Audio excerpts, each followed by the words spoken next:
Okay, so we're going to do a few things today. We're going to do part two of the quality life facilitator training, which is kind of exploring the workbook and the guidance and the scripts about how to talk about the phone support program to members of the public, building on your own self-care experience. There's some updated materials for the policy research project, so I'll walk through all of those with you. Before we start, I have a quick update about your self-care assignments and the Catalyst platform. Now, we've already discovered that there's a few bugs in terms of your ability to do your own quality life reflection. You can't see your report. And it also turns out that if you do kind of modules in different periods of time, apparently it's not saving properly. So apologies for that. I've actually just learned the reason why we're experiencing these bugs is that our tech team project manager actually had a very kind of serious family emergency over the holidays and has been out of the country for pretty much the last month. So a number of the fixes that we were supposed to be doing before the end of the year didn't get done, but they should be done by tonight. So I will, as soon as I know that they're updated and completed, I'll send you an email and let you know, and that should fix the problems that you've been experiencing. Um, any Before we start, does anybody have any questions or comments or announcements or any observations or anything else that you'd like to share?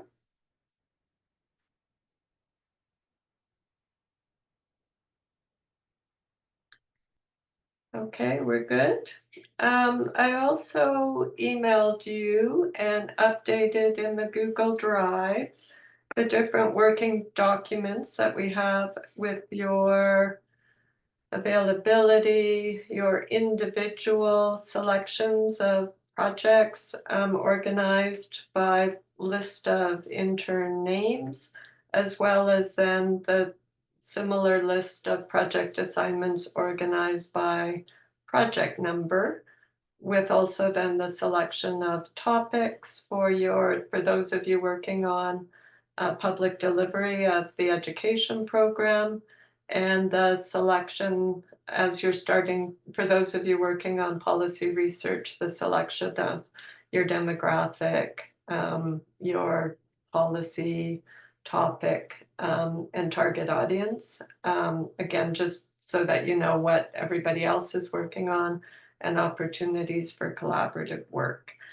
Any kind of questions or any kind of further details about any of your projects we can cover in your one-to-one meetings, and then we'll keep those documents updated on a recurring basis. You also have everybody's emails if you are collaborating with others so that you could set up those small group meetings. I have sent emails to groups of you who are working on marketing and promotions, asking if you can find a time this week to get together, because we really do want to start kind of getting that team organized and starting some of the advertising for some of our new programs and kind of figuring out our strategies for recruitment. And I also included a number of the background materials about marketing and promotion. So if that group can find a time and let me know when you're planning to meet this week, that would be great.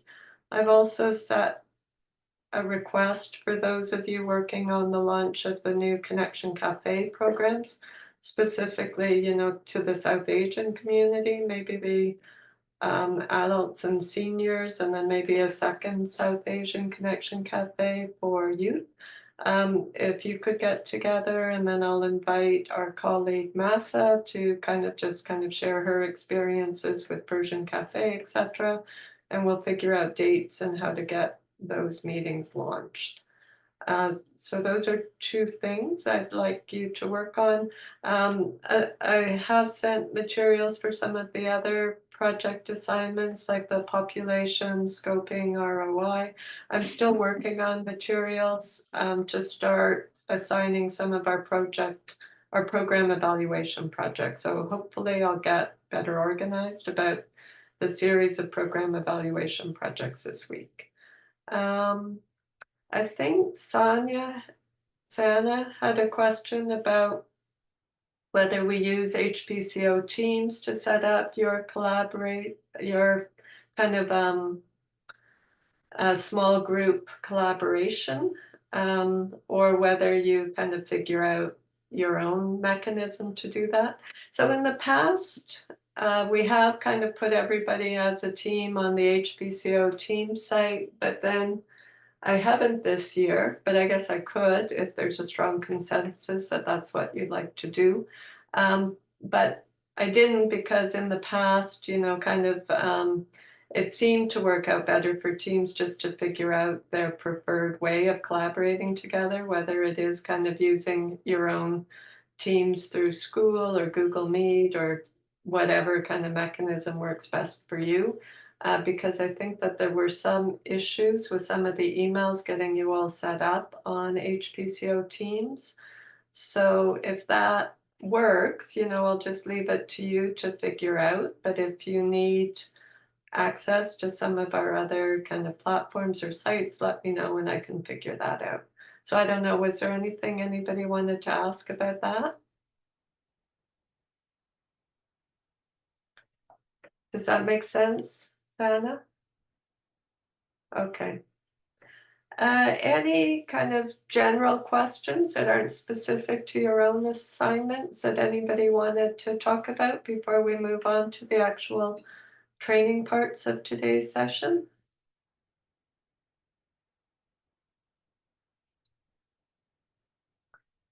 No, everything's clear enough?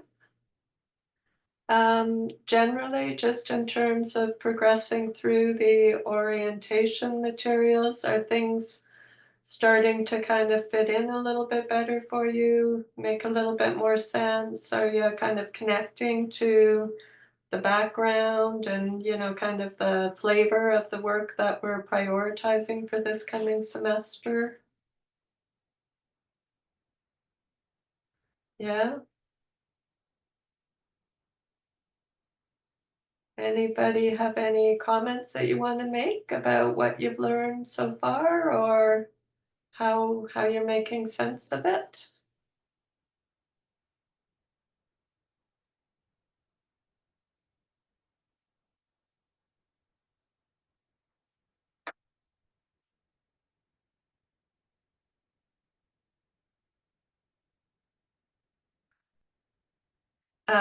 So this Monday meeting, I mean, for the next few weeks, we'll be doing a lot of kind of still the walkthrough and the hands-on training and the orientation to the materials and the resources that you're using.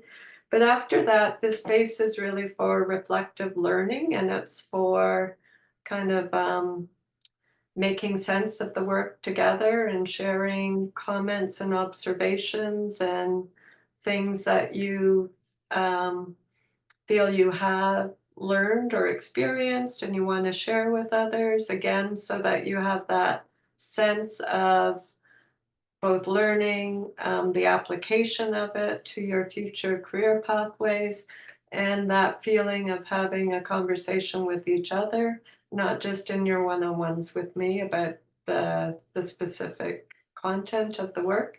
So that ability to kind of both self-reflect, but then also verbalize your self-reflection and share with others is a really important communication skill. So I know people are a little bit kind of shy and don't always want to kind of talk in groups. But I encourage you to kind of think about how you can contribute to those group dialogues because at a certain point, I'm going to stop, um, organizing all of the training material, and then this space will really be for these kind of experiential, reflective learnings amongst yourself. Katari? Oh, I guess I just have one like reflection on what I've learned over the last few weeks, and that is just like, I was a nurse, sorry, before this, and so obviously we were very much always focusing on physical things that like affect the health, or like healthy eating, and like making sure patients aren't smoking, and making sure they're on the right medication for like their cholesterol and all that. But I didn't realize how much social health actually impacts like the like a patient's morbidity and morality, or I shouldn't say patient, but like anyone's morbidity and morality, and like how much research there is on how much it like can like take years off your life if you're not like getting the appropriate amount of social interaction. So that's it. So I guess when they say like, oh my gosh, like all like seniors, and like all the headlines are like seniors and like people this generation, like everyone's so isolated, and it's kind of like, yeah, well, that's how it is now. But then I never realized like how bad that actually is until now. Yeah, and that's why that knowledge and awareness, and why that tool like the risk screener, that's why that part of it is such an important part of our focus, because, like you hear about those preventative health risk factors, and social participation is always on the list, but no, but it's in the formal healthcare space. It's never paid attention to the way all the other risk factors are. So this is about kind of changing that mindset and making people aware that, in fact, it's a comparable or greater risk than a lot of those other things that we do focus on for preventative health that have as significant effect on disease burden, mortality, but a huge effect on quality of life, life satisfaction, dignity, comfort, etc. So thank you for that. And that's exactly the experience that we want you to have. And that's again for those of you doing both the education to the public and the policy research, which is really kind of a form of education at the system policy level, why the projects and the work that you're doing this semester is so important in getting that word out.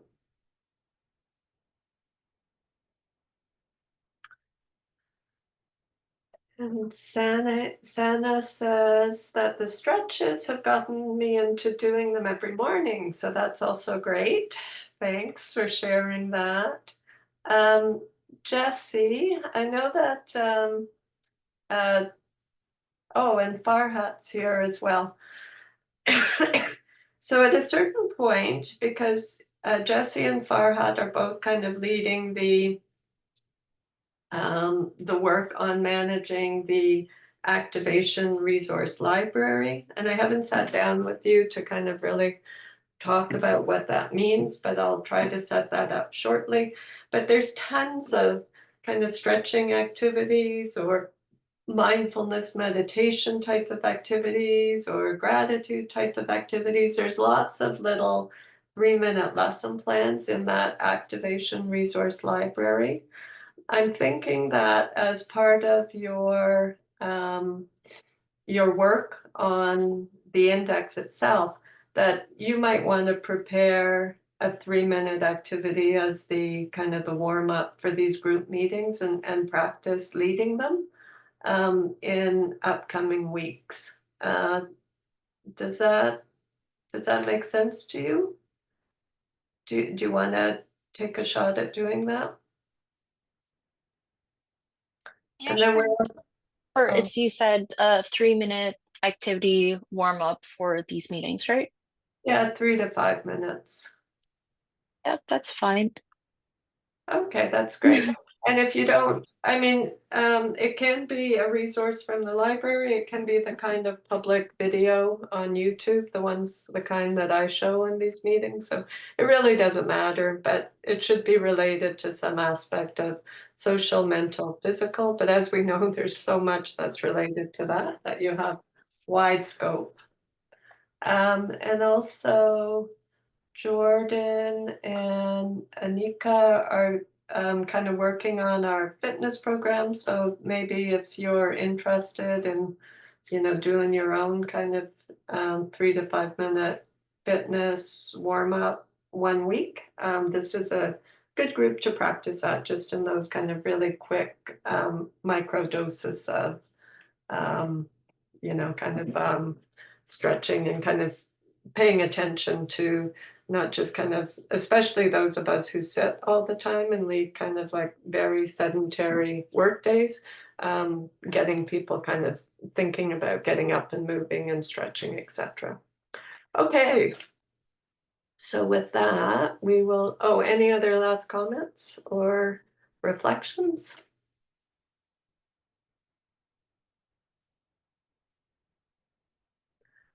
Okay, I think we're good. So we are going to turn it over to kind of part 2 of quality life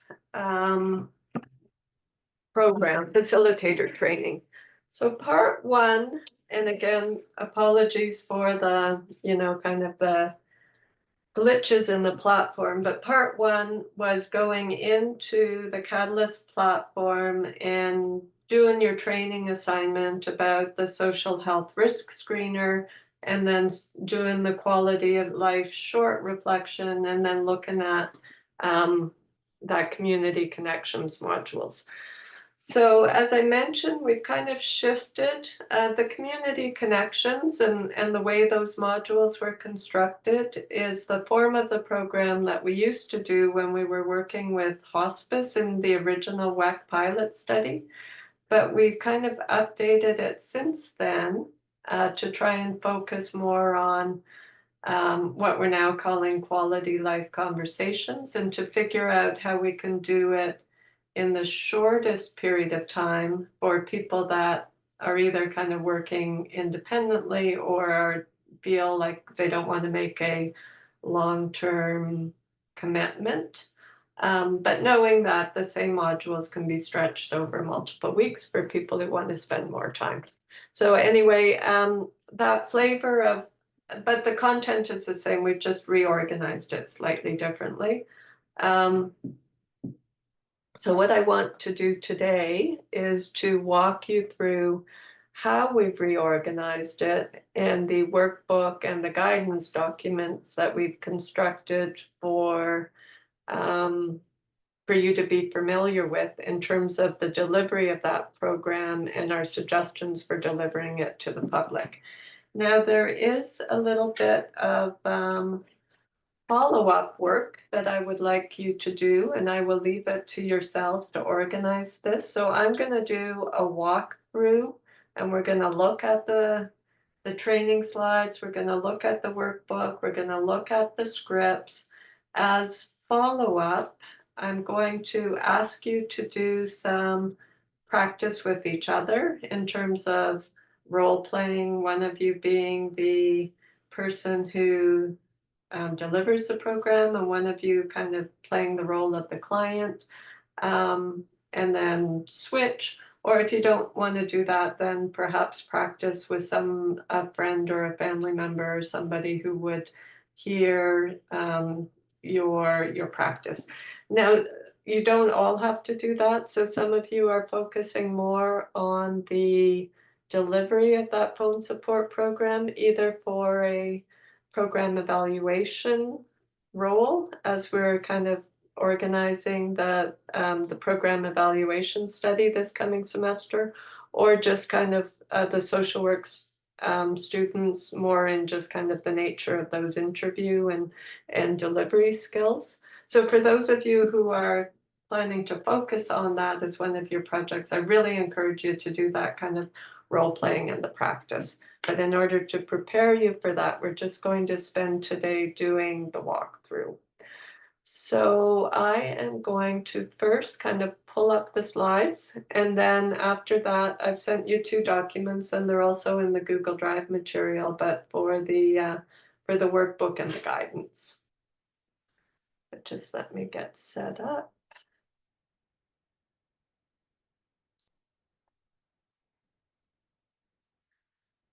Sorry, my computer's a bit slow today.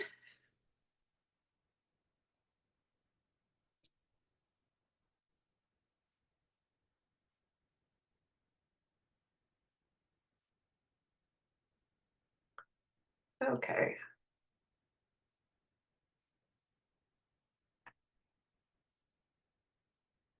Okay, some of this is a recap and some of it is some new information.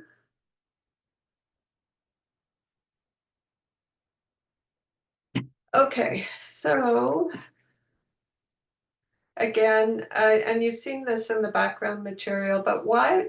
And also, just another reminder, for those of you who aren't focusing on either the program evaluation or the delivery of the phone support program this semester, the fact that you're participating in this training assignment and that you did your own self-care quality of life reflection, that covers off kind of the extent of what you need to do in terms of that mandatory training that we suggested that all interns will experience as part of this placement. But we do want you to be familiar with the tools. And again, to the extent that you want to invite others to participate in the program, you're in a better position to explain to them what to expect. Okay, so we see that this program is kind of the foundation of a lot of the work that we do for advocacy, policy research, for program evaluation, and building that more kind of compelling database for motivating individuals and hoping to kind of change their awareness, change their motivation, change their behavior towards kind of healthier, happier, more connected life choices. It's also how we want to kind of focus on, it provides the data and some information about patterns and unmet need that we hope becomes, we haven't done so much in this area, but we have lots of compassionate community examples in terms of how access to that kind of, again, kind of awareness at that community population level can motivate and prompt groups of concerned community leaders, activists, to take on projects to fill some of those unmet needs. And it's how we want to change those metrics at the population level to really focus on measuring what matters most to people. And quality of life is one of those things that really, really matter. And to the extent that we build accountability for that into a lot of programs and activities that are available to us, the more we will be able to, figure out really what's effective, what has the highest impact. So we're just at the very early days of that learning curve in terms of the work that we're doing now. But I want to give you access to what we're going to learn today is the toolkit to deliver this program that actually has those roots in creating that social movement, creating that system level shift to population health research. Okay, so you've all had your own experience and you've thought about things that you learned in either the short survey or some of the longer questions. Again, as a recap, the whole quality life phone support program is about helping people and helping yourself self-rate and reflect on quality of life, set goals and action plans to address opportunities, and also kind of reduce unmet needs, to navigate or identify those community resources, activities, people, relationships, and motivate people to think about how they can help others. And then it also, for the outcomes and impact, it helps us keep track of the change in that circle of care, that informal network of care, so we can see what kind of connections are important to people, their experiences, and whether adding resources into that informal care network helps them accelerate or makes them feel more confident about making progress on their unique personal goals. Okay, so, and again, as a recap, this is part of, here also, sorry, another reminder, you don't have to wait till the end of this presentation to ask questions, but I can't always see you, so just kind of jump in if you want to make a comment or ask a question about anything. But again, this is a reminder to people that this is all part of this idea that we have about holistic, long-term, iterative health and well-being, that people need, to feel supported in activities that bring them joy and purpose, as well as kind of help meet particular issues that they have. And this is all around kind of an approach that helps organize those real wraparound supports that not only deal with, kind of some of those unique factors, but also deal with some of the big social determinants, because if people are experiencing issues in this way, and you can point them in a personalized solution to dealing with those issues, it's also kind of our attempt to advance some of those equity goals and deal with some of those more systemic structural barriers that people experience. Okay, why is it important? That's all of the background research that you have all been doing as part of the placement, and it's because people who experience kind of deficits in emotional health, social health, etc., are much more likely to get sick, have more disease burden, premature mortality, worse quality of life. Again, this is a universal and widespread experience that we don't always think about, but it affects all of us. Even if we feel that we're otherwise healthy, we could still be experiencing risks that, if we don't pay attention to, ultimately could affect our health far into the future. And it's easier to take care of now than to wait till that problem or that crisis occurs. Solutions for people are inherently personal, which makes the how you work with them to find those solutions completely personalized. So again, how I want you all to kind of think about the work that we do is, when you work in kind of health services or even kind of health services research, um, you will inevitably encounter lots of kind of champions and programs and research groups that are promoting a particular kind of solution, which could be a drug therapy, it could be a cognitive or functional therapy, it could be an assistive device, it could be a type of surgery, it could be any kind of intervention. And the work on that intervention then is trying, from all of the population at large, to find those people in the population who could benefit the most, who need it the most, and get them into the door to receive that service. And which is great, all of that research, and then kind of measure whether it's better than not having, whether it's better than something similar that's already available to the same kind of people. All of that's great. So what we do as a bit of a companion piece, which not a lot of people are paying attention to right now, but it's the idea that for this person in the middle, we don't know kind of what other issues they're experiencing and preferences and the trade-offs that they're willing to make to have the quality of life that they want. But what we're trying to do then is, rather than attract them to a single thing, to really illustrate all of those resources, all of those relationships, all of those interventions that surround them, and look at that network of support and whether that actually is making a difference in their life. So it's around, then we are focused on that combination of resources and the absence of particular resources that might be also very important in managing that person's day-to-day health, happiness, and connection.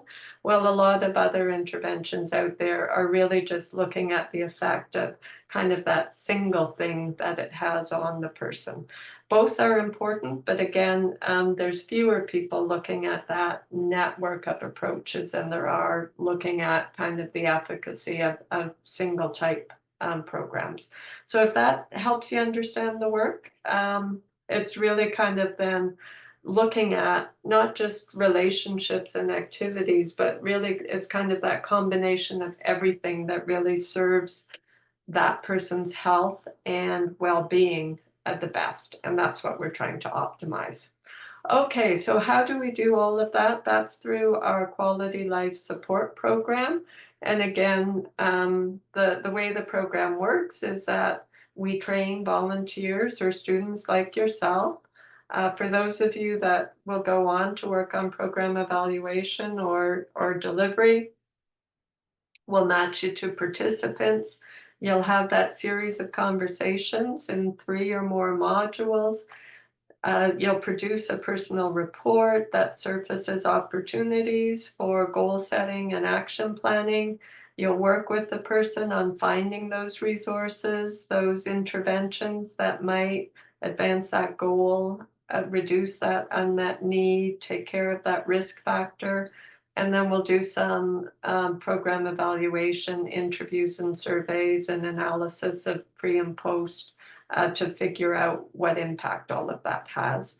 And we'll deal with your case lists and issues that come up, both through weekly supervision meetings, but also through a process of case noting, and you'll use all of that for learning and reflection.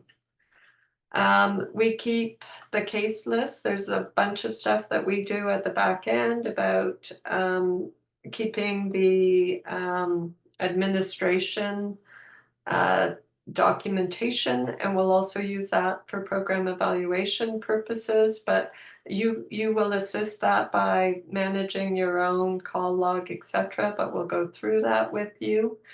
When we do have these conversations, one of the questions, the recurring questions that we like to ask is there's 2 ways of surfacing needs and opportunities for people. One is kind of the direct route and the brief route, just asking, is there anything you need help with and how can we help?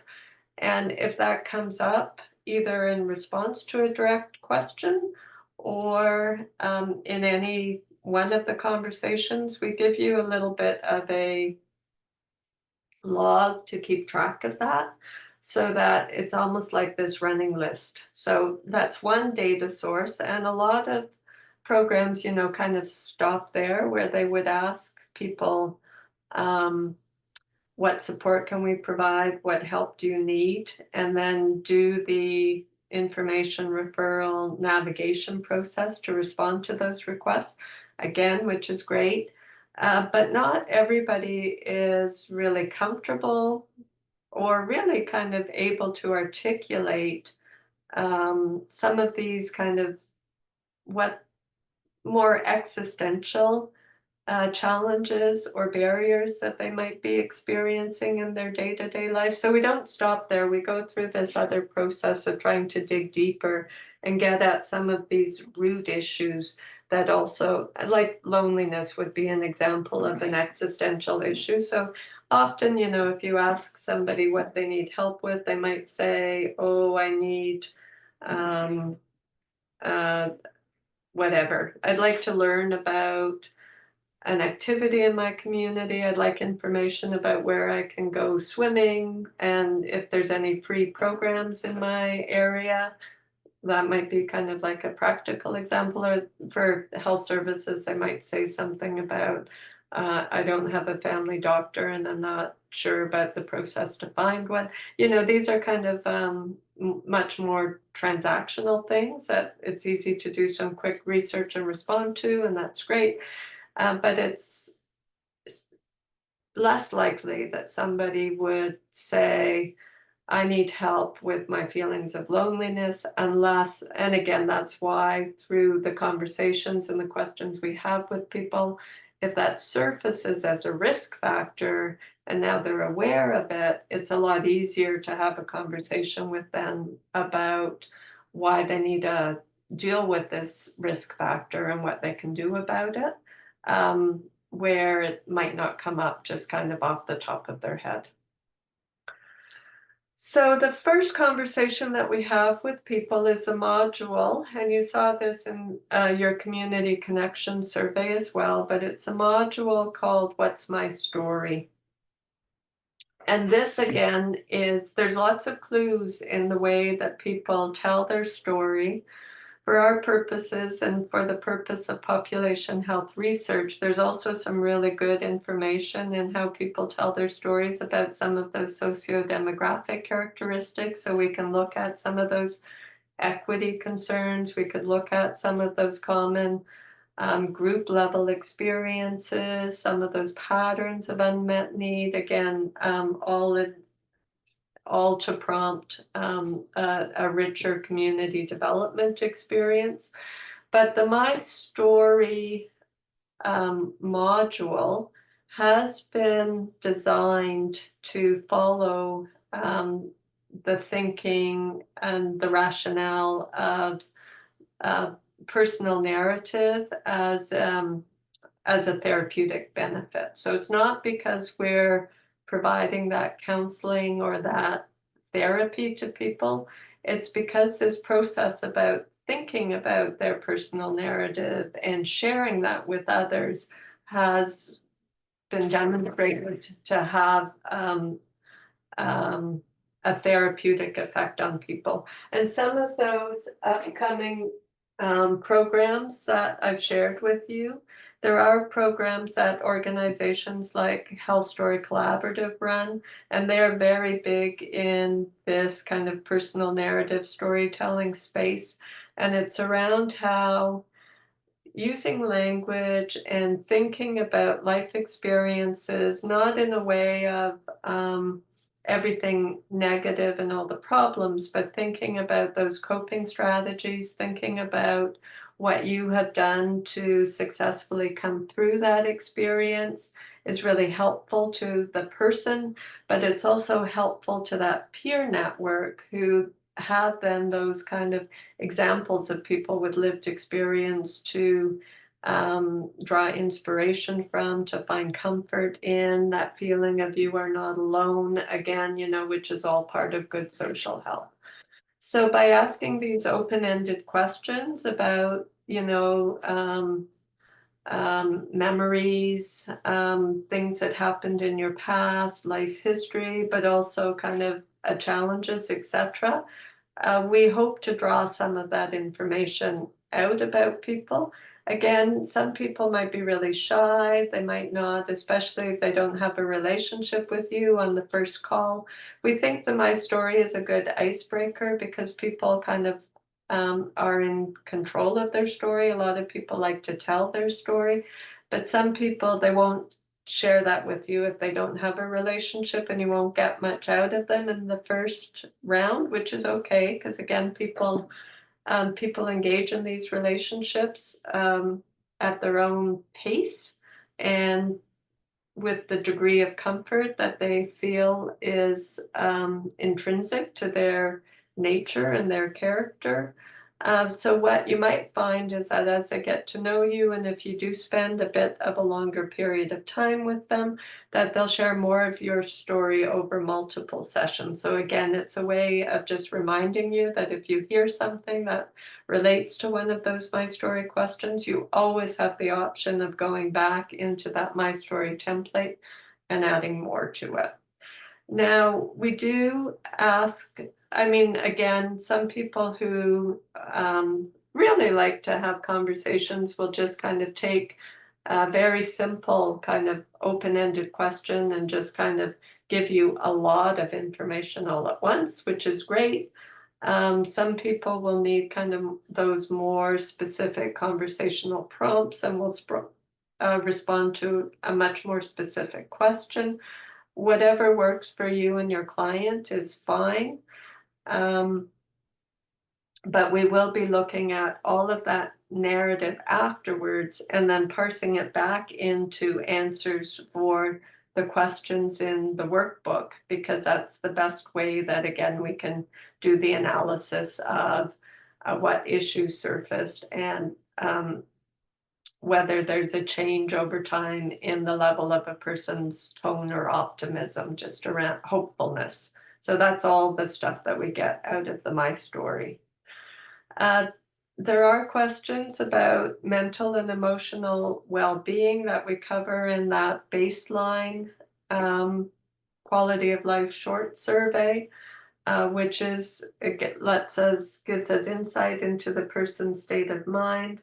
But it also helps us when we get to that navigation stage about thinking of the coping, the calming, the relaxation strategies that might work for that person. And that's a really important element of our intervention, in the same way that finding other resources in the community is.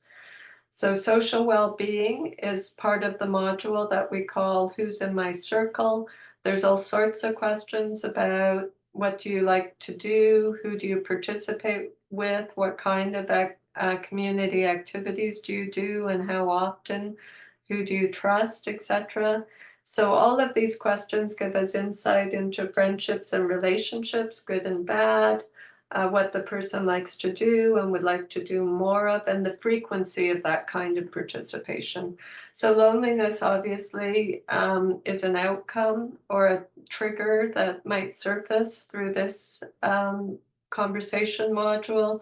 Actual physical isolation, lack of contact with others will surface. Quality of social interaction will surface. Infrequency of social participation as another kind of risk factor will surface. But these are also this is the opportunity to see some of those positive messages about random acts of kindness, being kind to others, helping others, because what you've seen from your background research, hopefully, is that, sure, the best way to promote your own social health is to have really, really strong and good family and friendship relationships. Not everybody is that lucky, and not everybody has those kind of stable family and friend relationships that they can draw from and nurture. But we've also seen that the idea of just what they call socially integrated neighborhoods, that living in a place where you can talk to people on the street, to if you're out walking your dog and you see others with dogs and just stopping and chatting with them, chatting with people in the grocery store, talking to, the person delivering your mail, talking to others that you see out and about in your day-to-day life. The richness of those kind of weak social bonds is also a real strong protective factor in terms of social health. And those are things that everybody can do something about that, either for yourself or for benefiting others in your neighborhood. So it's a really kind of easy space to action, where sometimes those family friendship relationships can be very, very difficult to change that trajectory. Physical well-being, you saw the questions in the quality of life short that kind of talk about how you feel about your physical health, which leads again into the possibility of exploring some of those other preventative aspects of health, like diet and exercise. But it also gives us that insight into health services use. And again, that provides kind of that measure of, are we changing, even if it's kind of people's perception of, are we changing how frequently they access health services and for what reasons? And are we changing how they access those types of emergency services and unplanned hospitalizations?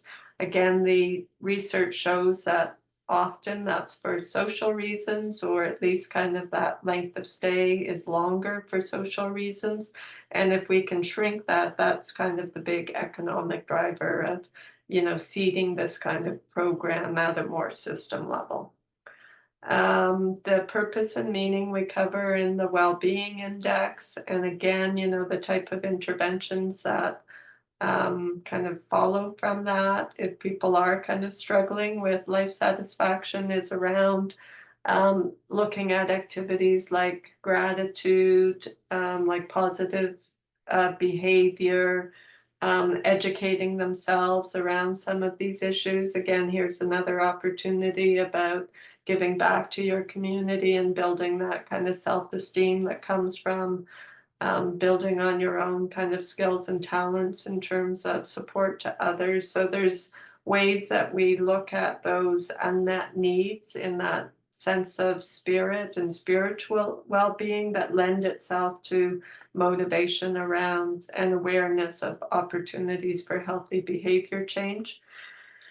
And again, all of that information taken together, which when you have a chance to see your Catalyst reports, we have to work on the visualizations and the graphics further, but it allows us to visualize that informal network of care.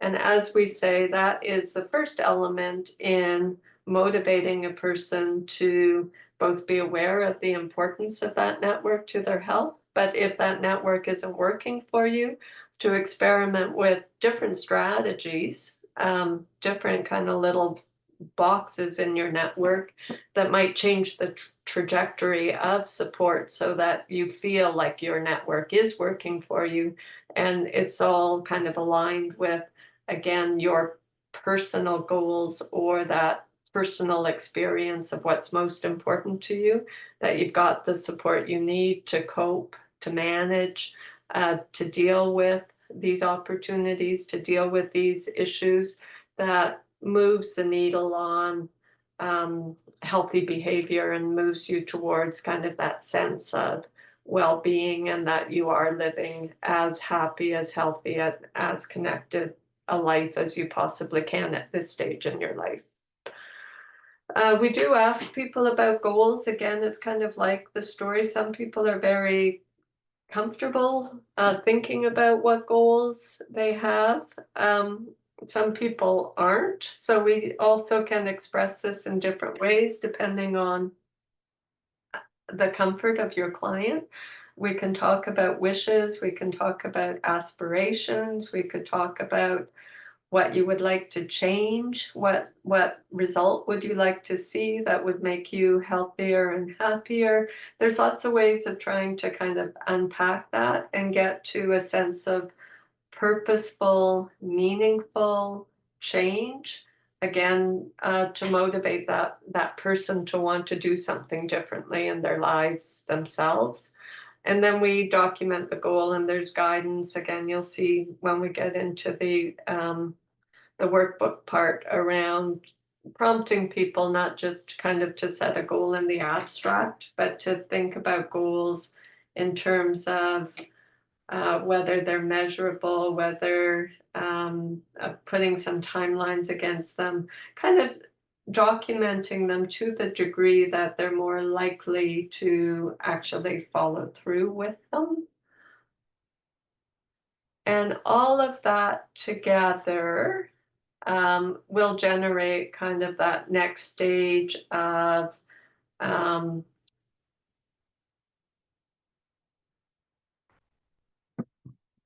playing back to the person after those 3 modules, playing back to the person about, this is what you told us about your quality life right now. And that report format then has the visualization of that personal network of support.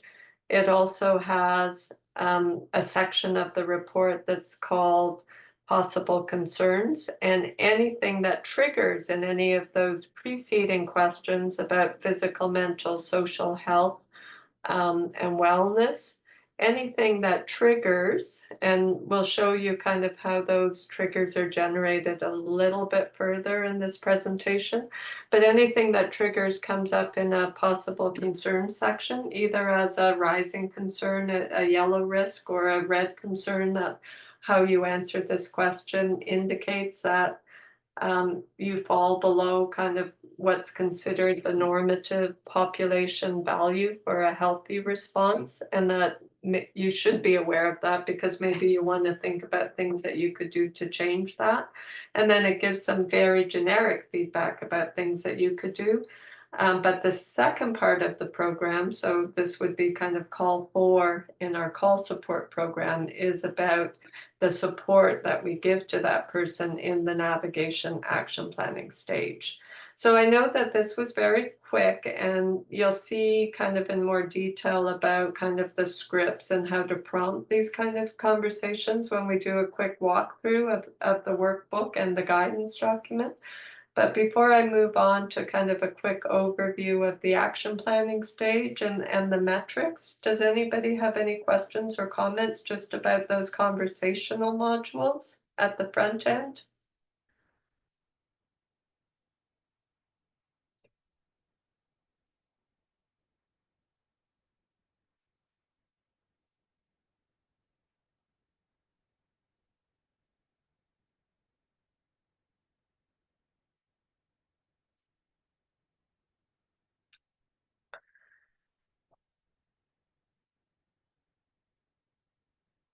Okay. Oh, sorry, was there a question?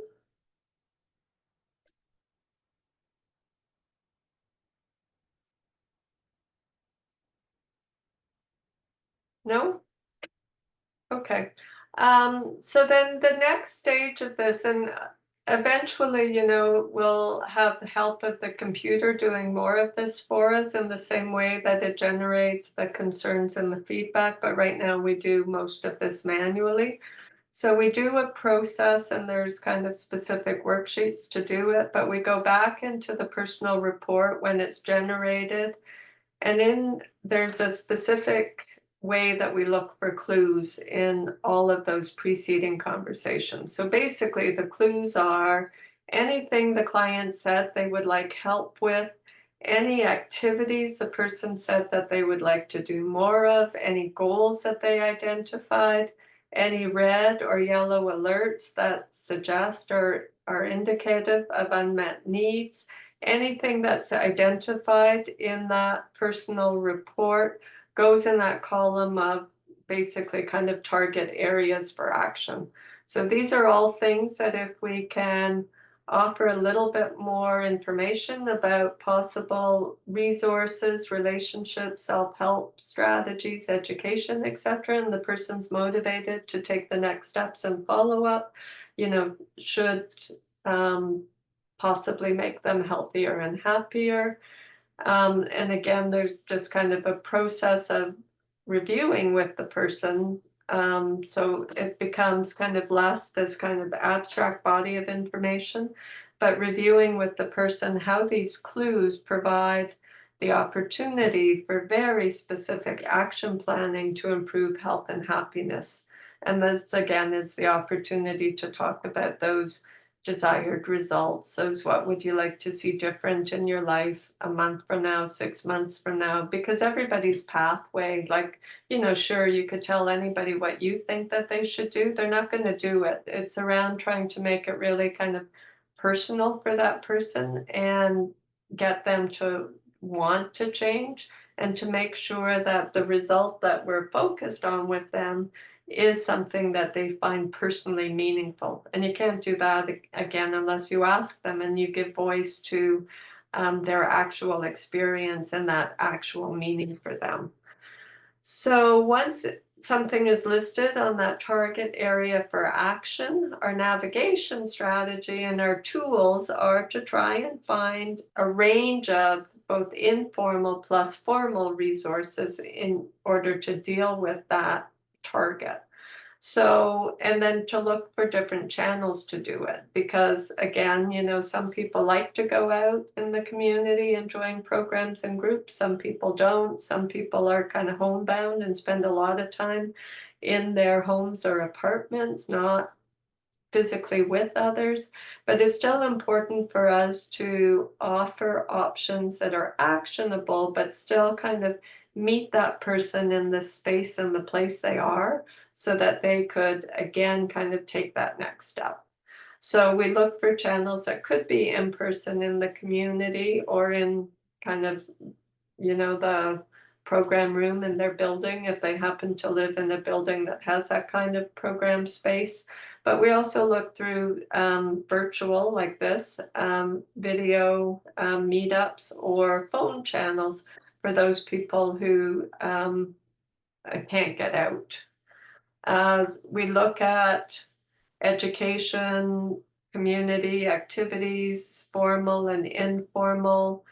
We use a whole bunch of different navigation tools. 211 is a great database. We'll kind of teach you how to use that. Some cities have the mapping of activities and services, so those are good resources. There's lots of groups that have virtual calendars to look at, like meetups, Eventbrites, etc. And we look at some of those informal ways to connect with others and suggest plausible next steps to the person. We always try to also suggest ways of helping others. So again, if they want to volunteer, if they want to do random acts of kindness, if they want to do kind of those informal, if your neighbor in your apartment building, maybe they want to go for a walk with you if you don't want to join the community walking group, like these kind of options, just again to try and find that response that's more authentic to the person. And then once we have the target area, we have this list of possible resources, responses to how to deal with that. Then there's this kind of process of following up with the person about what they in fact feel and are prepared to do, and that becomes the action plan.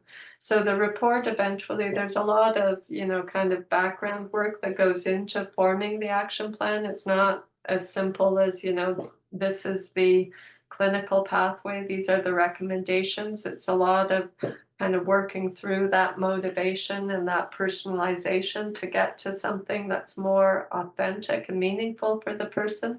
But that's what's documented in the report as the action plan.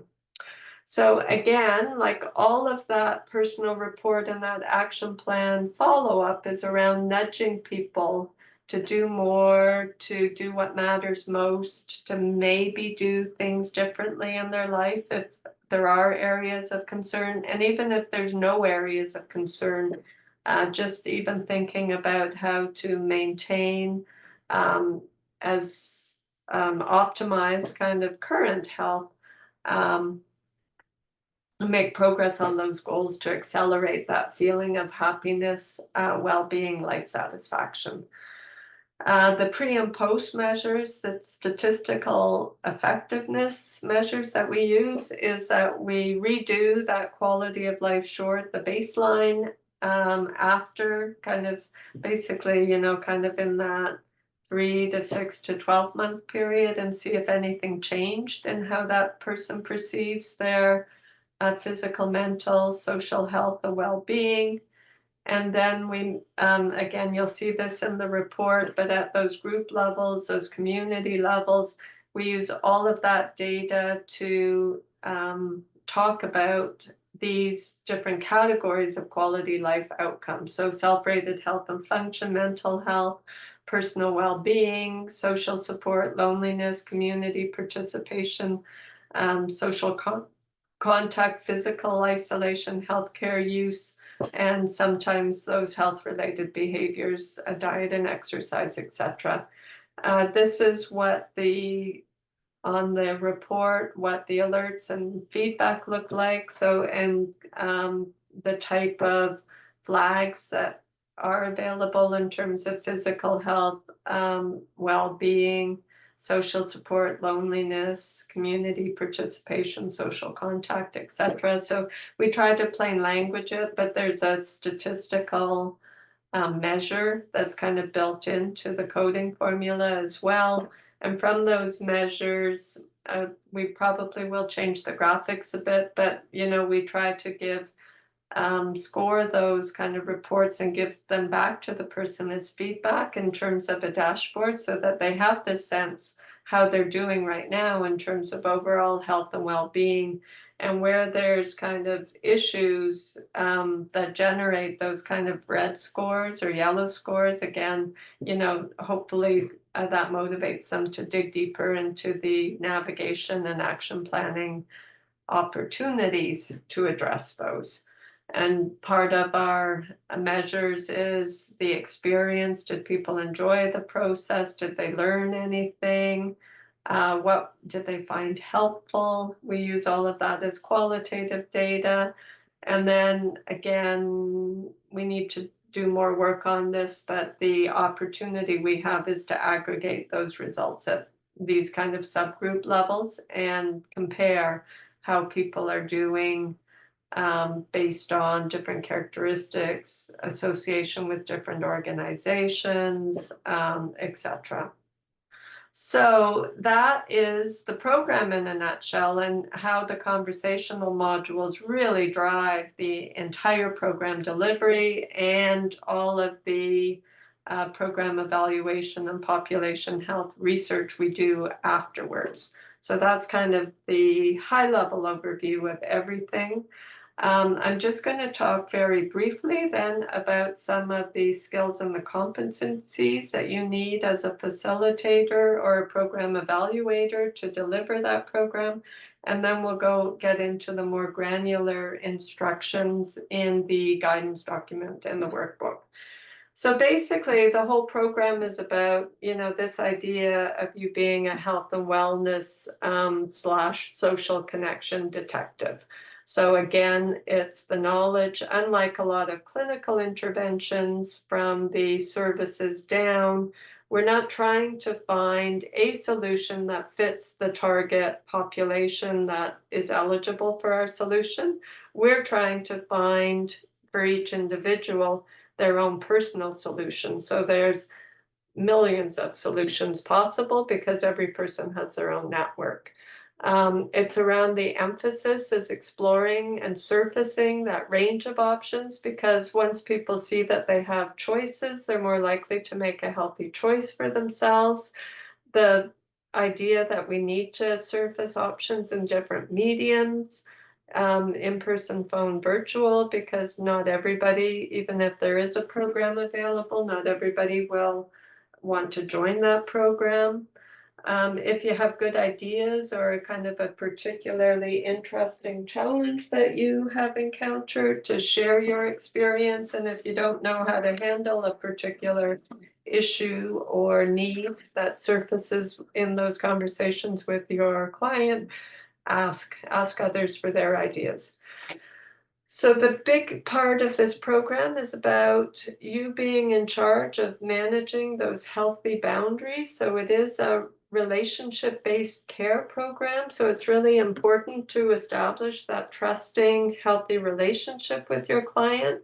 But it's also important to put some boundaries on that relationship, because the relationship and the delivery of this program is something that we see. It's been designed as if we were delivering the program as a group of concerned community members. You can also deliver the program within kind of a friendship, kinship network, which is okay. Then you'll be kind of building on that former relationship that you have with people that you want to work with. But for the general public, it's not a relationship that's based on friendship. You're not the person's case manager. If they need a case manager, then part of our navigation research is to find them one. We're not therapists, we're not qualified. If they need a therapist, we can help them find one. But there is a therapeutic value in having these conversations as community concerned community members, and sometimes, kind of more at that peer level. But it's not therapy in and of itself. And it's more than, even though there is kind of a friendly visit component to it, the whole structure of the program makes it a lot richer than just kind of a socialization experience that you would get in a friendly visitor phone call situation. So yes, the relationship is between community members that healthy boundaries requires that attention to communication and all that material in your handbook about active listening and healthy ways of communicating is really important. It's really important to kind of understand how to motivate and influence people. Again, go back to your handbook for some of those skills. That whole navigation, the creativity around navigation is really, really important. And again, you know, our focus in the creative, the informal navigation space, not just the formal one.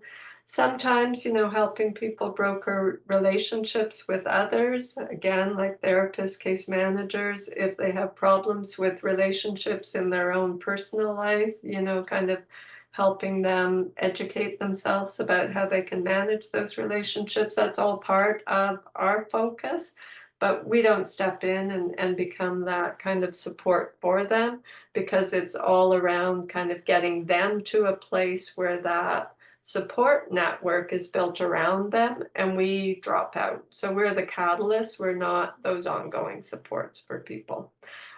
We also are the embedded researchers because we have these conversations with people because we want the data out of them and we want to use that data to figure out how to be as impactful and as effective as possible and give voice to more of these unmet needs and prompt that community development.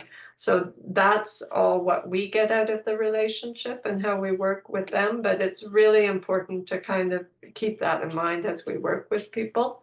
Inevitably, there'll be lots of challenging situations, and we'll deal with some of these in training next week. Here's just a little example of kind of the idea of how we can talk to people in a way that builds those positive community connections. So again, these are kind of personas that one of our partner organizations built for their program delivery, but that happened to take place in a seniors residence. So the idea that if you have a few clients that live kind of in proximity to each other in a kind of a physical space, you might encounter a person like Michael who really values kind of their life purpose is around the sense of being able to help others, you know, and really is kind of one of those connecting people in these neighborhoods, and doesn't experience a lot of issues, but still has kind of some barriers to being seen as being part of his community, and really kind of wants to feel acknowledged in terms of, again, kind of maintaining that high level of life satisfaction. So he's the type of person that's very active, but still kind of wants to do as much as he can to help others in his community. And then we also might have others in the same space who are very isolated. And here's again kind of an example of John, who recently lost his wife and has a lot of issues in terms of dealing with that loss, but also kind of being very private, really valuing independence and doesn't want to be seen as somebody who needs help, but yet, and so really kind of struggles with asking for help, but yet that isolation is really having a huge detrimental effect on their physical health. And he's on the track to becoming more and more isolated. But he does have things that he's interested in, and that comes out of, again, that kind of conversation. So when we're looking then at John, you know, we see all of these barriers and all of these negative consequences of that in his quality of life right now. But we do see things that he enjoys and would like to do more of. And in particular, kind of this sense of feeling unsafe. And we know that Michael is in the building organizing, you know, this whole neighborhood door knocking program for those wellness checks. So this is an easy opportunity to match John and Michael together for those daily safety checks that gives Michael that satisfaction of being able to help others in his environment who are really in need, and gives John that sense of safety that he's missing because he is so isolated. So that's kind of that idea of neighbors helping neighbors. But we also see more in John's story around, okay, he can't get out because of his mobility issues, but he is able to use a computer, and he likes kind of country music or folk music, I guess, in this example. So we can kind of give them some schedules of where and how to join some of these online groups. We also recognize kind of the chance to offer that grief support because he seems to be really struggling with this. He's not really interested because he's not a program person, but we do know other people in his environment who have been through a similar situation. And again, if there's a chance to connect them for that sense of lived experience, that's another opportunity. I'll leave it at that. And then again, kind of the impact, and you have access to those WEC stories and those case examples about what difference does all of this make in people's lives. And we do have good pilot evidence that people do feel more connected to their community, whether they're at the very needy and serious illness end of the spectrum, or whether they're on the healthy, I want to do everything to maintain my health and happiness end of the spectrum. All of this together helps people feel more connected, feel more motivated to set those goals and to take actions to really kind of promote, pay attention to what they can do to maintain kind of that quality of life and that healthy lifestyle. And it increases access to appropriate support for people at the right time. And this is a nice little quote that I like to end with. If anybody's read this book, Being Mortal by Dr. Atul Gawande, that's great. If you haven't, it's recommended. But one of the quotes in the book is that we've been wrong about what our job is in medicine. We think our job is to ensure health and survival, but it's really larger than that. It's to enable well-being, and well-being is about the reasons one wishes to be alive. Those reasons matter not just at the end of life or when disability comes, but all along the way.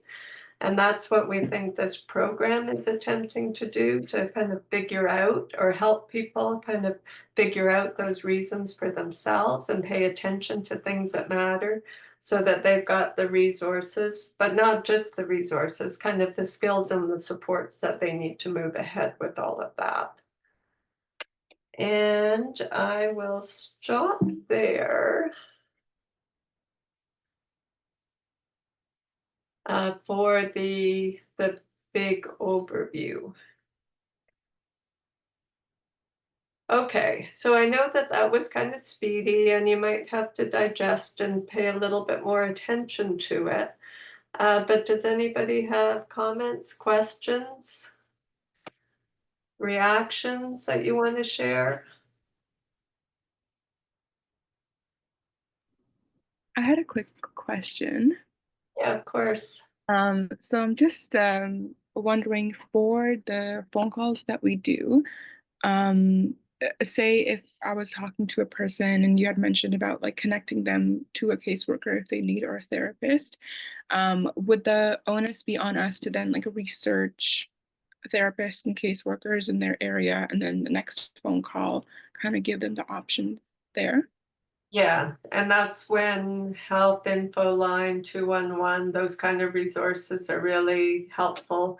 We have some of those resource guides already developed, but not every resource guide gives kind of the very specific answers for everybody's specific issue. So a little bit of personal research is often valuable. And if you can't figure it out, that's why you have people like me to kind of help you figure it out. Okay. Annika?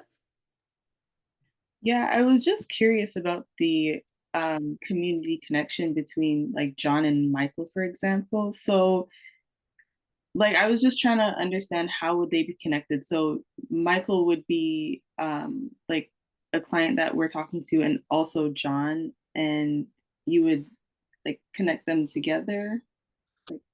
Well, in this particular example, it was because they were both living together in one senior's apartment building, and Michael's program of the safety door checks was actually kind of a public program that was available. So it was easy to connect them together. There Mhm. are other we tried it in Windsor and it didn't totally take root, but I'm still interested in it. The idea of kind of like those neighbors to neighbors exchanges, where people could register themselves and make connections with others based on what they need and what they're willing to offer. And there's a whole bunch of apps out there, but it got too confusing for people to kind of figure out how to use their Neighborly app as well as their Catalyst app and everything else. But you know, it's something that we want to think about in the future about how to draw in those other neighborhood to neighborhood technologies if people want to be connected to each other and then do it themselves so that they're giving their consent and their permission. So obviously, like we can't kind of break that confidentiality and share other people's stories with other residents in the building just on our own. But sometimes there's situations where it's really easy to do that because the one side is kind of more already kind of out there in public space. Okay, makes sense. Thank you. Or sometimes, like when we were with hospice, you know, sometimes we had someone who was really great at finding these interpersonal connections for a whole bunch of clients, but you know, they used to meet together in programs, like social programs and activities that were available through their you know, community events calendar. So then it was easy just to kind of introduce people together or to suggest that they come to the same program together and see if that led to any of these relationships being developed. So again, you know, that's an area that it requires some creativity and anyway, it's of interest to us. It's just something that's a little bit harder to do, but that's why we have to be creative about it. Okay, any other questions? Okay, so of the documents, I will share my screen again, but at this point, and this will be a much quicker walkthrough, I want you to open the document that's called Quality Life 3-Visit Guidance. And this will be something you will read on your own after this meeting.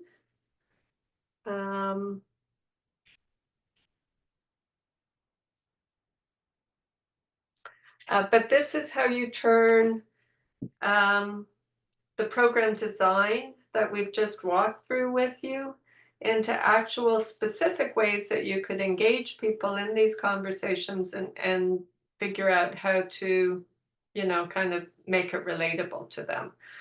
So we give you this guidance document with some speaking points more as a sample, you know, a template that you could practice from, but you don't have to stick to the script. And the more you personalize it and make it natural to how you speak and relate to people, the better response you will get because you'll come across as more authentic.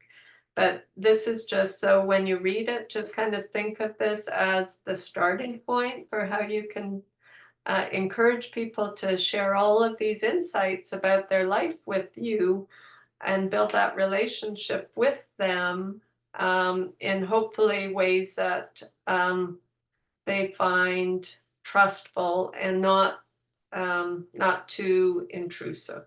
You will find people that find all of this kind of personal conversation a little bit off-putting and don't want to engage at all, which is fine, then we just kind of redirect them more to the public education programs. But the people who do want to talk about it, we want to give them that space to talk about. So don't worry if you find people that won't engage or can't engage just because they don't like talking about themselves. That'll happen as well. But for those that do, this is how we kind of prompt those icebreaker, those opening up, to get all of the information we need to do the full scope of the program. So we give you,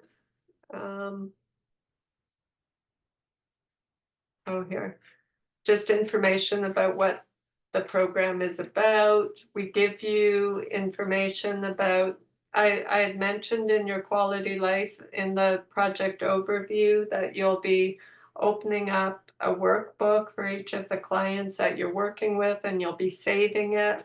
So these are the instructions about how to save it confidentially.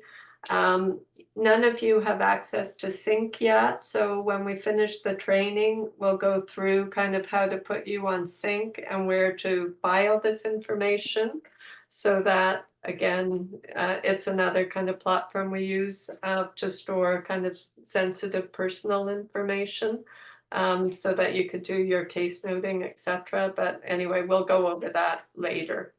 So the scripts or the talking points that we gave you are all of these little paragraphs noted in blue.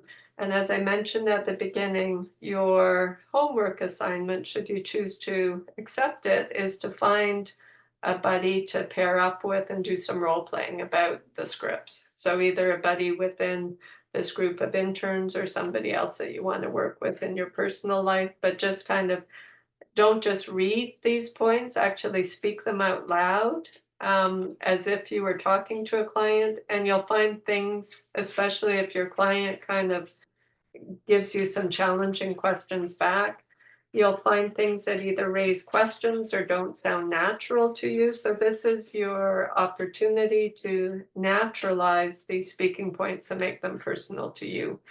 The speaking point is sometimes we just kind of have a generic opener about today's activity is what's my story. Let's start your story with just kind of the basic facts. This is the opportunity then to ask about those more specific identity type questions that we use for, the looking at some of those equity issues and the socio-demographic characteristic. But you'll see kind of from your own survey and from the workbook how we parse that conversation about just basic facts into some of this information that's important to us to kind of understand equity and subgroup characteristics. And then we give them, we don't just ask a question about,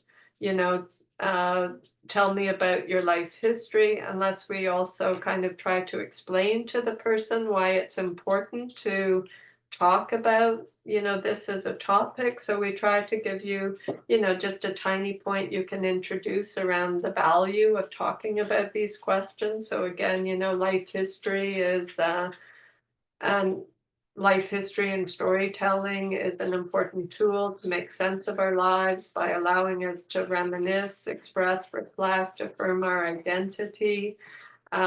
We can go over a couple questions that will help you explore your story and take stock of past experiences.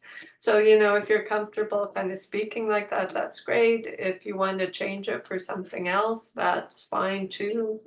You have the flexibility because it's your relationship.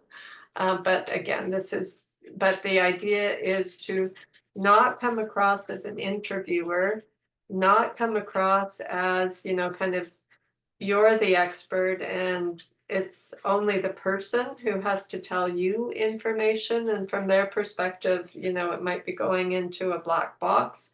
This is around really having a conversation with people where it feels like there's a little bit of a mutual exchange, but the mutual exchange is within those healthy boundaries that we went over. So anyway, it's kind of, there's a very kind of And it's been constructed, and we've used kind of participant feedback to kind of try and organize a flow that seems logical and makes sense to us and gets the most information we can out of in the shortest amount of time. But again, as I said, some people will engage in that flow and some people won't. But that's kind of the progression of questions has been designed quite specifically based on our past experiences. So we ask again about, more the icebreaker, those basic facts, life history, because those are really kind of safe things that most people don't mind talking about. The dealing with challenges gets a little more personal. So if somebody doesn't want to really engage in that in the first call, you can always revisit it in a later call. But once you've dealt with challenges, it makes sense to kind of talk at this point then about some of those goals for health and happiness. Now the goals, we kind of treat a little bit differently from some of the background, but we still kind of want to get out of that first conversation what's important to them and what's important to them in their future. And what are some of those life experiences that we can draw from when we personalize some of the resources that we plan for them. The second activity is quality of life self-reflection, but actually I need to update this because we've actually, in the phone program that we're going to start this semester, we do the quality life self-reflection. I would do it through the office intake process. You don't necessarily have to do it, but if you were doing this with your family, friends, or others in your personal circle, then the next module would be walking them through that quality of life short. So I'll make that very clear to you kind of when those of you who are being matched to a client in the public about what you do with them and when versus kind of how you talk generically, how you bring this program to others in your own kind of family circles, because then it makes sense to us that you don't do the quality of life reflection kind of at registration phase, you do it after the life story. Again, because some people have felt that some of the questions about what you think about your health are a bit personal. They want to trust you before they disclose that. And so again, that telling their story, that narrative first kind of opens the door to building that trust. And that's why in this version of the guidance document, why you're seeing that as a second module.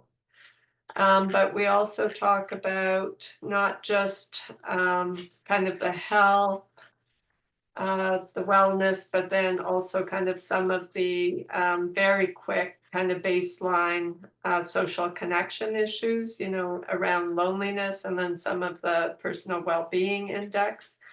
And then the instructions about how to put those into the client's survey that you'll be managing for them on Catalyst.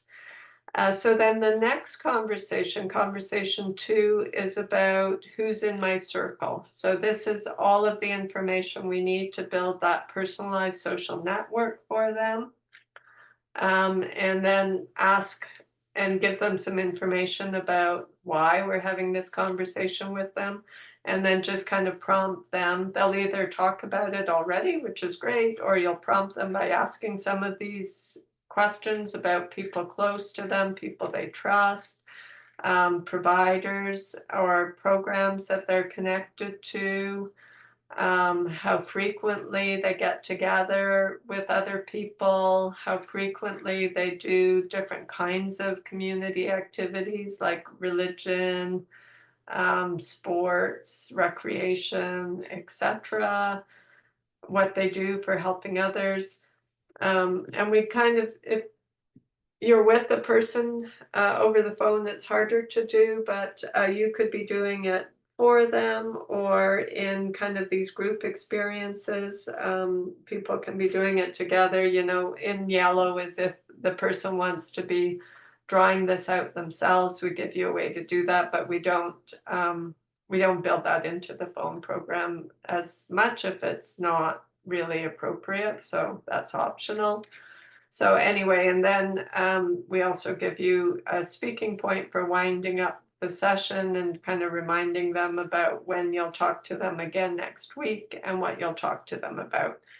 And from kind of that first conversation about their story, about their quality of life reflection, and about their social connections, we can then generate that personal report from Catalyst and start listing, those target areas for action as we went through in those generic slides. And there's a template for doing that. And then the next activity, which might be conversation 3, is around doing the care plan review. So once we've kind of done all of the target areas, the being creative about surfacing possible resources to help. This is coming back to the client, the way we talked about, to validate all of that. And then how you can validate it by giving them that visual of their care map and asking if they see anything missing, by talking about those risks and alerts that are generated through their report and the kind of things that they could do about it. And then asking for the asking about what they're prepared to follow up with, and then from that we get the action plan out of them. So that is kind of, again, and that's a particular format of the guidance. As I said, we're a little bit flexible about that depending on whether you have like 4 or 5 calls planned with that person, where you can cover less information at each call, whether it's kind of like one of those personal connections versus kind of a stranger from the public, whether we do that baseline quality of life through the office or whether you're doing it as part of the conversation. But these are all just kind of tweaking depending on the situation and the engagement you have with that person. So the second document that we shared with you is the one that's called the workbook. And once you kind of have that guidance in mind and feel comfortable raising these topics with people and explaining why you're asking them, why you're having this conversation, the importance of what we're going to do with this information and give it back to them, I'll just kind of pull up this share.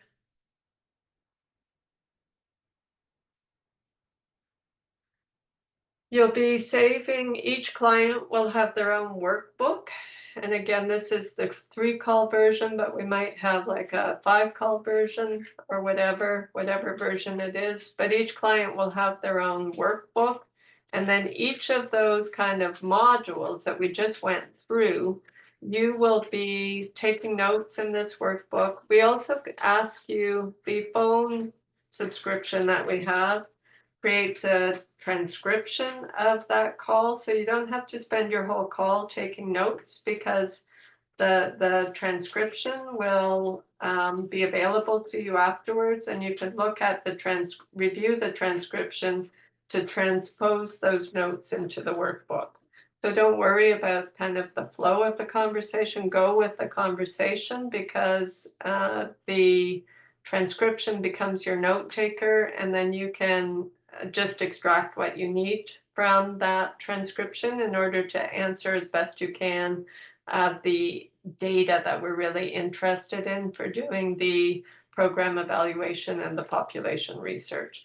So the workbook just kind of focuses on the questions themselves and gives you a space to review the transcript or review your notes in order to answer as best you can the questions. Sometimes, there'll be no information about a particular question, either because it was just kind of missed in the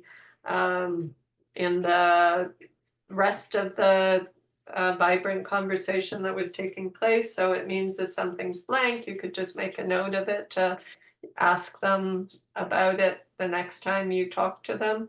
Sometimes it's because the person didn't care to answer that, which is fine. They can always opt out of everything. So the notebook just goes over every single question that we need in Catalyst, and the Catalyst platform, hopefully very shortly, rather than the community connections kind of flow, we'll go back to this exact kind of flow and give you the space to put each of these kind of pieces of information in the same order that you see in your workbook. So it's just a lot easier to transcribe. But before you put it in the computer, we ask you to put it in the workbook, because again, you'll be adding little bits and pieces of information that you gather over multiple calls. And it's much easier to do all of that in a working document and then put everything in the computer all at once. So hopefully that's all kind of pretty easy to follow. But again, after this meeting, especially those of you who are focusing on this as one of your main project activities, I encourage you, as I said, to read the guidance, look at the workbook, find somebody to role play, have that experience, and then we'll talk about the role play next week, and then we'll do some kind of the third part of the training, which is anticipating some of those challenging situations and then also doing the case noting. So this was the training about the guidance, just about how to have those conversations with personal connections or the public. And then next week, we'll talk about planning for when things don't go as expected. Anything anybody wants to ask about?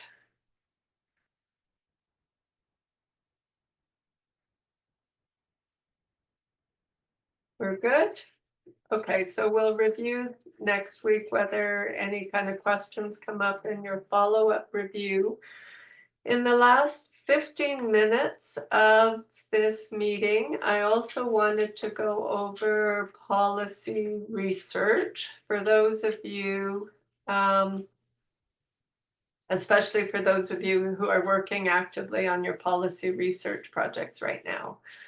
So a number of you, you recall from our training last week, we went over the generic template for the presentation deck, what you would use going into the interview. And then we looked at home care as an example. And then we looked at that costing worksheet and explaining some of your assumptions about costing. Not that we want to really focus on that at the interview, but again, at the policy level, those policymakers want to know what's in it for them, what effort or resources would it take for them to engage, and we have to know the answer for that before we go into the interview. It turned out that we also need to know, and now I want you to also spend a bit more time documenting, and I've given you a specific structure for that, a little bit more explanation about your demographic, kind of what's the burning platform, why should the stakeholder be interested in what we have to say. So I've given you a template to document all of that. So the more you put it down on paper and have a way to discuss it with me and Marg and Michelle, the easier it'll be for you to kind of make sure that you've got the right emphasis and the right flavor when you get into the actual presentation deck. Now, I've called this the briefing note for internal brainstorming because, you know, we might share it with others, but we might just use it kind of for that background research that you are exploring and explaining how you know, kind of why we're positioning the deck that the way that we are. So let me just kind of walk you through kind of this new deck, which is not new deck, this new briefing note template. So your note for internal brainstorming policy briefing note template is asking you to document for me your thinking about kind of how you narrowed the scope of your assignments. Many of you have picked a very kind of large and generic target demographic, which is fine as the first step. But there's some questions here about kind of how you have to think about your target demographic in order to narrow the scope a bit and think about whether you're explaining your topic in the best way you can to your stakeholders. So inevitably, the combination of this presentation deck, you need to know what your topic is. So for example, some of you have picked maternal health and mental health as your issue. So your topic is maternal health and mental health. Your sector and your policy field might be either healthcare delivery, primary care, or obstetrical care, or it could be community mental health. It could be a variety of things. So again, part of your scoping, you'll want to list everything that it could be. And then you'll want to think within that target demographic, which could be pregnant women and new moms, which is a big target demographic. Are there particular groups that are most affected by the issue, mental health, and why are they experiencing those challenges? And does it make sense to focus on them as a subgroup, or does it make sense to really deal with it as a big demographic? So again, it's just kind of that explanation. If you can say no narrowing required because every single member of my target demographic experiences these same barriers. Example, kind of some of you have a target demographic that's South Asian youth newcomers, and actually, well, anyway, you have a lot still of flexibility in there, but this briefing note template and the logic of working through all of these questions should allow you to really explain your thinking quite clearly and quite logically. So I'm hoping that this makes a little more sense to you, because I think a lot of you are kind of struggling with, now that you're kind of narrowing the scope of your topic, what do you do next before you do the costing and before you do the actual presentation deck. So you're justifying, you're being very clear about who's affected by your issue.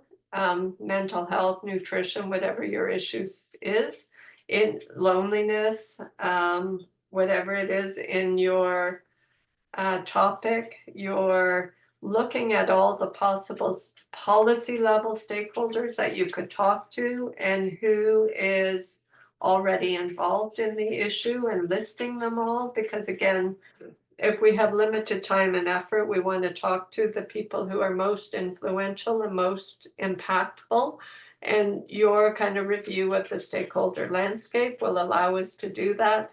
I've told all of you that if there's a particular target audience you want to talk to because you're really curious about the federal government perspective on this issue, by all means, that's your target audience. We'll go with the people that you most want to listen to and hear their perspectives, but we still want you to kind of understand that for this topic, for this demographic, for this sector or policy field, there's a range of possible stakeholders that we could have drawn from. We'll personalize the deck for that stakeholder. So, but I still want you to about who else is involved. So just giving you some questions here. And this is a document that you'll prepare before you get to the presentation deck, just to kind of explain your thinking. And then again, so that's kind of the scope. What are we talking about and to whom? How we talk about it to them and why they should think that this dialogue is worth spending time talking to us about is how you describe the burning issue. So what's the issue and why should that, the one single target stakeholder that you've identified, why should they pay attention to it? Why should they spend the time meeting with us and coming to this dialogue and explain it? And why is our solution, what do we bring to the table? Like, why can't that stakeholder address it through their own portfolio of programs that they're already running. Why does this combination of informal care alongside whatever they're doing in their formal portfolio of programs, why is that going to be a more impactful outcome for population health? We have to be able to explain it. The clearer we are in our own thinking, the clearer we'll be when we go into those dialogue discussions. And then there's a whole bunch of other stuff you can think about as well, and that you could document to the extent that you've thought about it. More background about how that issue affects your particular demographic, a lot of background about kind of the policy alignment in the official government or association statements about the prioritization they give to this issue and this topic, positions of other stakeholders. And this little section should be interesting to you. It's not that we're presenting our deck in this way, but policymakers need all of these bullets answered before we move them to make a decision about anything. The goal of our dialogue isn't to kind of inform a decision-making process. It's really to plant the seeds and hopefully make people curious about what we're saying and do some follow-up work with them, and for our immediate purposes to get some feedback about how it resonates, opportunities, barriers, whether we're successful in persuading them to be more aware, possibly think differently about an aspect of this topic that they might not have thought about before. That's the degree of success, like the realistic goal that we're going into this dialogue with. But if we actually wanted to move them to a decision, we'd have to be able to very, very clearly address for them, you know, the how the solution is meeting their critical issue, the risk assessment, the position of public opinion and those key stakeholders, what alternatives were considered, etc. So anyways, for those of you who are learning about policy development and policy level influence, knowing how you get to a decision-making stage is also kind of interest to you, hopefully. So that's a new template that we're asking you to work on as part of your assignment. So at the end of the day, you will have a briefing deck and you will have 3 background notes. Actually, we've given you, I'll just kind of briefly pull that up as well. Before we get to the interview itself, well, so part of the stakeholder engagement is to identify possible people that which should be interested in this topic and we might convince to show up to an interview with us. And once they confirm and we're actually kind of scheduled to have that interview, as part of the stakeholder engagement plan, we'll also kind of go through a really know your audience well review. And I've given you a template to do that, just to, again, document a little bit more going into that interview about the mandate of that stakeholder, their influence, kind of their public statements, etc. So this is, again, just kind of part of your learning and your due diligence about don't trust to luck. You know, the more prepared you are to go into these interviews and dialogues, the more successful you will eventually be in achieving your goals. And I've revised the template deck. So I encourage each of you to review kind of this version of what's called the pitch deck that was sent in this email. And if you saved it on your personal computer, to delete the version that we looked at last week, because I will quickly pull up for you a couple changes that I've made. Now, the idea is to go into these interviews and not plan to spend more than half an hour talking. Like, people are really busy, and if we can't explain what we want and what we need from people within half an hour, we're gonna lose their attention. But there's still a lot to cover. So this deck is a combination of what you need to think about. Not everything will appear in kind of the final presentation interview materials, because we might make those much punchier, much shorter, sometimes quicker. But for the first draft, I still think it's really important to be crystal clear, to explain our story, explain the argument, really get across what we want to say. And from that, we can then make it more persuasive, make it more succinct, make it more like that kind of final knowledge translation. But in the meantime, I've added a few points which I think help with the getting our point across in the conversation. So some of you might have come to the workshop that we had last week with the Canadian Primary Care Research Network. So kind of people across Canada that are part of that network, looking at primary care research from either policy, academic, or practitioner levels. And I think it was a good session, and we got some good feedback.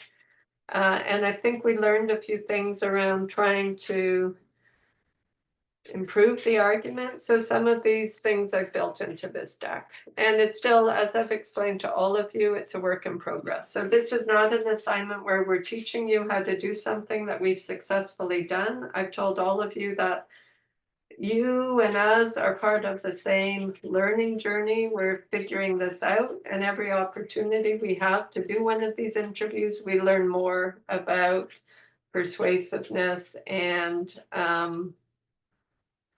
how to make the information less confusing and less overwhelming. So what I have given you in this new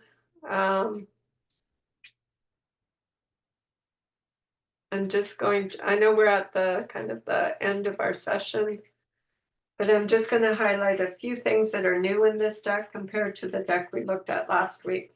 So again, the first page in this is just a reminder of the instructions for the policy research projects, that your milestones is the presentation deck, the stakeholder engagement plan, and the 3 working documents to prepare for the interview, which is the internal brainstorming, the new template we just looked at, the Excel worksheet for costing estimates, and the explanatory notes. We went over that in detail last week, and that stakeholder background template.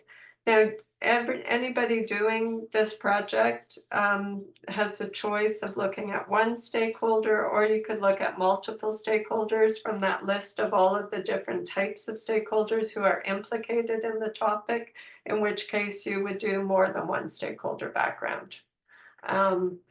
Just clarity about what our goals are. It's not to persuade a decision. It's really just to kind of plant that seed, grow awareness, spark curiosity, get feedback. You might have kind of suggest another plausible goal that's more pragmatic, in which case feel free to suggest it and we'll see if we can build it in. But those bigger goals are kind of our goals for publishing our research in terms of our policy research library. The deck, you know, some of these things that we've looked at before. I wanted to spend just a minute. This is kind of a new slide that we're asking you to put in your first drafts, which is really the overview of the story, what we want the audience to learn or take away after we present the material.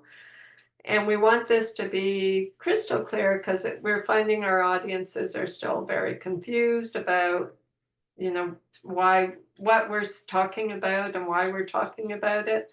And we think that the story for all of the policy research projects is that most care is informal. People who don't have access to that informal care have much worse health outcomes, higher utilization and greater levels of inequality, our research demonstrates that community and human capital, while organic and generally taken for granted, in fact, can be defined, visualized, organized, and nurtured to meet the day-to-day self-care, practical, social, mental, and other goals of people, as well as better address social determinants and equity concerns.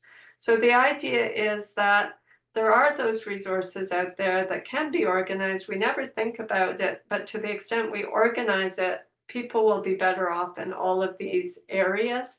And it really only takes a modest investment of time, resources, some form of accountability, and some form of navigation support. And that little bit of effort is enough to kickstart efforts to build such a system. And that building a system can happen both in parallel or fully integrated with formal health community services and existing initiatives such as age-friendly, compassionate community, or whatever relevant example makes sense to your target audience. So we wouldn't say all of that, but the idea is that we're talking to them about building an informal care system because their clients are going to be better off.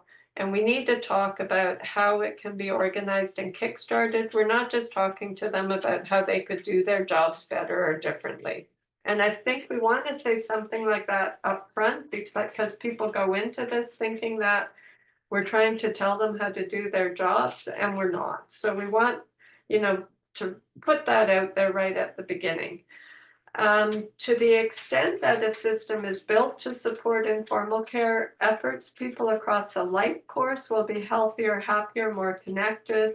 And then in our sector, or whatever your target audience sector is, those providers will be less distressed, healthcare systems will waste fewer resources, and communities will be more resilient. So kind of our big system and societal impacts we want to put out there at the beginning.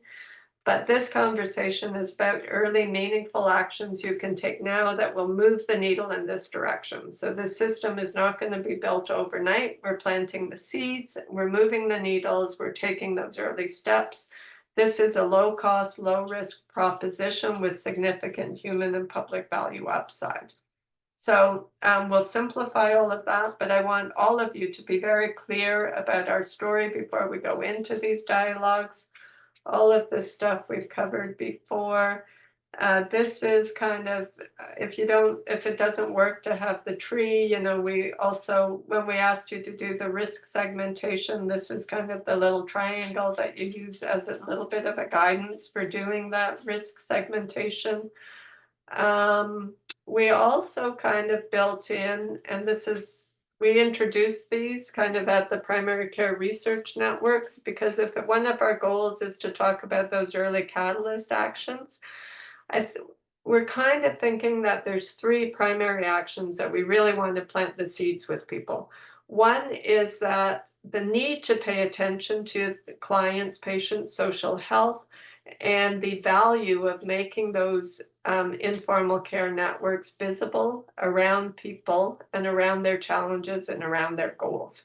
So again, it's kind of that knowledge and the awareness and the visibility of who's in that network that helps build that awareness. The second is that then you go further and actually measure those outcomes around quality of life that include social health and those other aspects of quality of life. And you do that at patient program population levels, and you use all of that data for quality improvement and for results. And again, so the measures are important, the visibility is important, the measure and the data is important. And then this idea that everybody is only one box in this very complicated network landscape, and that the supports to bridge all those different aspects of care is how you bring things together and make it work for, again, each individual's personal solution. So this is just, again, that overview of, it's not just kind of a system resource, it's all of these that work together, top, bottom, organizations, neighborhoods, outreach, the education to people directly about self-care, the formal system in terms of the coordination, but then also the innovation and the learning through the feedback and the data. All of that has to work together in the system. And these early actions around the supports that helpful in moving in that direction is around navigation. And there's mechanisms to do that. It could be the e-health that's being built into our app in terms of technology. It could be volunteer-based. There also could be staff-supported opportunities. So it's not a one-size-fits-all, even at that system level. And all of these together kind of move us and the system and communities working together for collective impact. So that's an important message that kind of, I think, was missing in your first version of the slides. And then we had a really nice kind of personal experience at the primary care. And if we don't have that, that personal story, then we can give kind of a case study example about, but again, this has to be personalized to the audience as well. So offering them a client that they should be able to see in terms of their own service portfolio, or that is a persona that represents the target demographic really, really well and explains the issue so that they can see it kind of at a more direct, emotional, personal level. And then again, kind of how we can possibly change the outcomes, change the trajectory, increase the impact relevant to, that particular kind of case study experience or that persona. So I'm going to stop it at that. So this is also for those of you working on policy research, read the updated materials. We'll talk more about them in your one-on-ones, but hopefully that explains for you a little bit better some of those kind of missing elements and how we can better communicate them. I know we're a little bit over time, but does anybody have any kind of questions or reactions before we move on?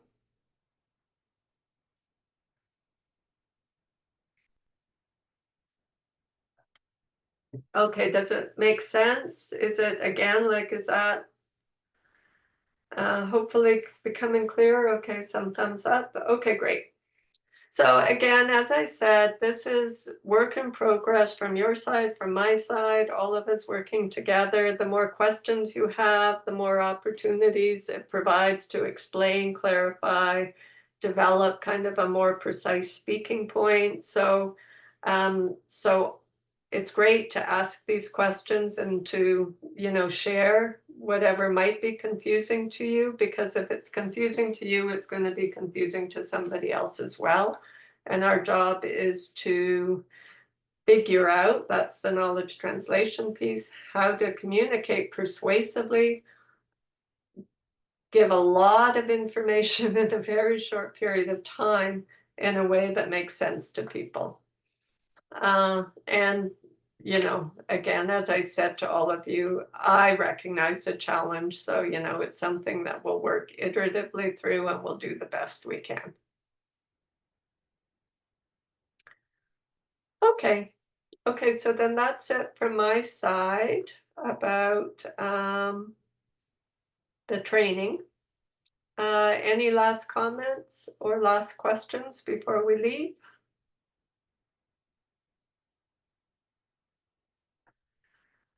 Okay, so I will talk to you again kind of through your meetings this week, whether they're your one-on-ones or your project meetings. And next week, we'll do a little bit more training about the quality life facilitation. And I will be scheduling the video training for you at some point. Hopefully, we'll have a chance to update you on the catalyst work and those errors that will be fixed. And that actually probably gets pretty close to the end of our scheduled hands-on training. So after that, I think we'll shrink these meetings and it'll, again, just kind of be more group self-reflection, but most of the work will take place in your own independent assignments or in your group projects. Okay. Okay, thank you. Thank you. We'll Thank talk to you you. later. Bye-bye. Thank you. Thank you.